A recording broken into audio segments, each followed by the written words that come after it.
A space probe, unlike an ordinary Earth satellite, seeks out knowledge in regions far away from the Earth.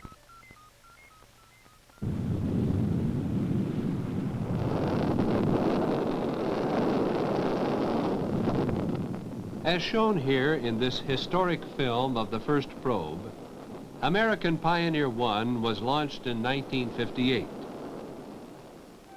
First, it was placed in orbit about the Earth.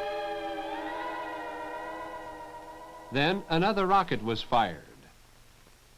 The speed of the payload was to be boosted to 25,000 miles per hour, the speed necessary for an object to become free of the gravity of the Earth. No longer an Earth satellite, the space probe would then be free to coast to its far-off destination and radio back its findings by telemetry, the technique of transmitting or reading instrument recordings from a distance. Batteries are used to power instruments which detect and analyze various phenomena, and to power radios whose antennas send the findings back to Earth. This is how a space probe operates to bring us new knowledge. Pioneer 1, however, failed to escape the Earth's gravity and fell back, burning as it re-entered the Earth's atmosphere. In 1959, Russian Lunik 1 and then American Pioneer 4 were sent into space and beyond the moon. Lunik 2 revealed that the moon had no magnetic field. The discovery was made just before the probe hit the lunar surface. Lunik 3 was so engineered that it curved behind the moon and took photographs of the side that had always remained hidden from the Earth. Pioneer 5 was the first interplanetary probe. It was aimed at Venus and launched in the year 1960. In 1961, a Venus probe was launched by Russia. Both probes failed to get information about Venus. Both went into orbit about the Sun. But a new era had begun. Larger, more powerful rockets allowed larger, more sophisticated payloads. So man took his first step.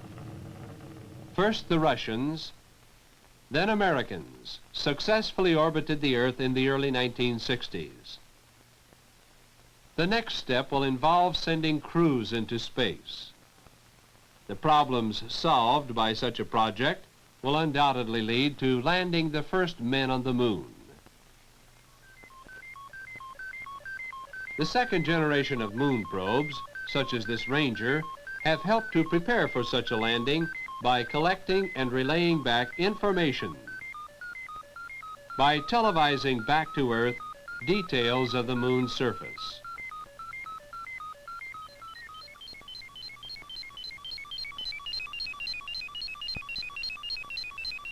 The same telemetry methods will be used for the more sophisticated moon probes, such as surveyors, designed to make an even more detailed study of the moon. Equipped with an elaborate system of solar cells, the surveyor will turn sunlight into electricity to power its instruments and radio.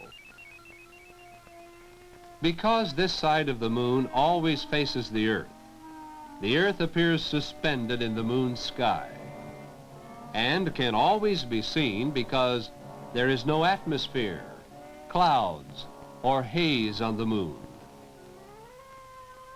Delicate instruments whose measurements can be affected by even the presence of the spacecraft are held away from the craft by long, mechanically operated arms.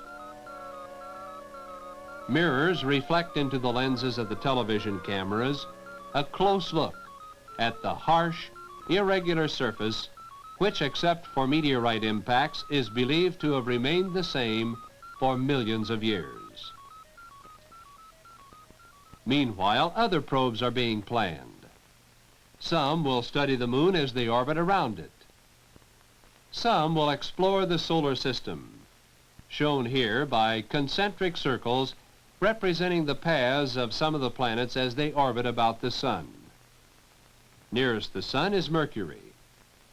Venus is next, then the Earth, then Mars. Because Venus and Mars come closer to the Earth than the other planets, the first probes have been in their direction. There are times when Venus is only 25 million miles away. However, at other times, it can be as much as 162 million miles away. Mars, our next nearest neighbor, is sometimes as close as 35 million miles away, but when the Earth and Mars are on opposite sides of the Sun, the distance is sometimes as great as 248 million miles. As a result of these variations in distance, space probes are launched only during those periods when the target planet is in a favorable position. Between 1965 and 1975, only certain years are favorable for probing Venus and certain years for Mars.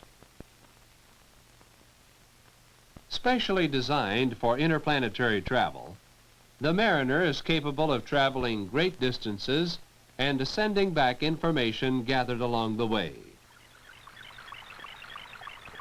Shortly after launching, solar paddles unfold like butterflies' wings.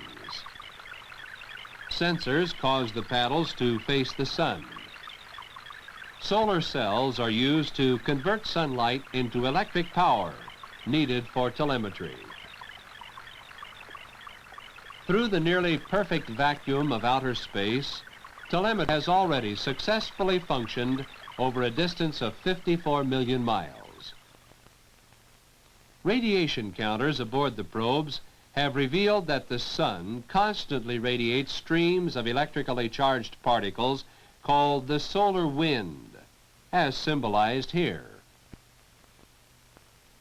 During a solar flare-up, the radiation increases. How does this affect the Earth? Well, the Earth, like a bar magnet, is surrounded by lines of magnetic force, shaped something like this. Space probes have proved that the Earth's magnetic field controls the paths of the charged particles from the Sun, trapping and forcing them to circulate within the field. Some escape to form the Earth's aurora borealis. Some escape back into space.